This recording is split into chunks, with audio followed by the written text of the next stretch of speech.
Okay, so we finished with spell cards, and now we're moving right along to trap cards. Uh, First off, normal trap card. This, like the quick play spell card, is a spell speed 2. So this, along with this, are the second fastest cards in the game. But anyways, all trap cards have to be played face down. You cannot activate them directly from your hand during your turn. You have to play them face down and end your turn, and then during your opponent's turn, they're kind of like a bomb. They become active. You can flip them to keep your opponent from summoning a monster and destroy them, or you can chain them to destroy a magic or trap card on your opponent's side of the field. Yeah. Anyways, these are basically what keep the game interesting. You have to be weary of what trap cards your opponents are playing, because some of them are very powerful. But anyways, yeah. These cards, normal trap cards, do not have an insignia in the upper right hand corner. So that's how you distinguish them from the other two I'm about ready to talk about. Yeah. Normal trap cards. Alright, next up is a continuous trap card.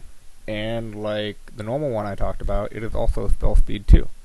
So it is on the same page as a quick play spell card.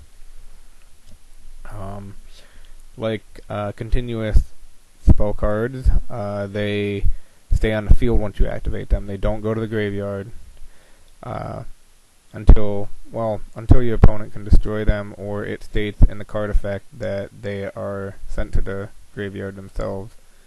But yeah, just like all trap cards, as I previously mentioned, you have to set them and activate them. After you end your turn, you can activate them. So during your opponent's turn or later on in the duel, you're allowed to activate them. But again, you can't activate them from your hand.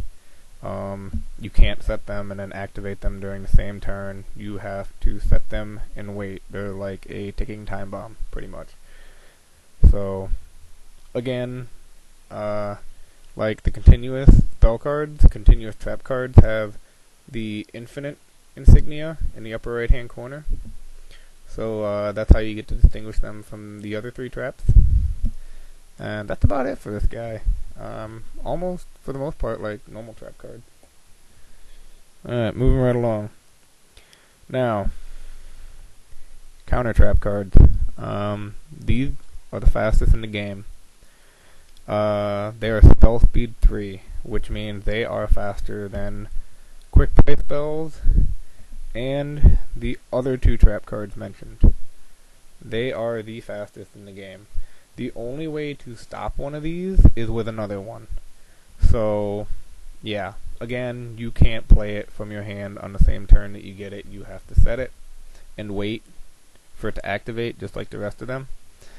And counter trap cards are some of the most powerful cards in the game.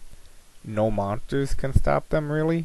There's a couple of special monsters that might be able to get around these things, but they are far and few in between. They usually have a hefty price in order to activate them, so you gotta be careful with them. But anyways, yeah. These cards are distinguished by the arrow in the upper right hand corner. I don't know, it's some weird arrow, but that's how you can distinguish counter traps from the other two traps that I mentioned. And yeah, they're really powerful. Like I said, nothing can stop them except another one. So have a couple in your deck to stop your opponent. That's all I can say. Anyways, that concludes the tutorial for the three types of trap cards that are in the game.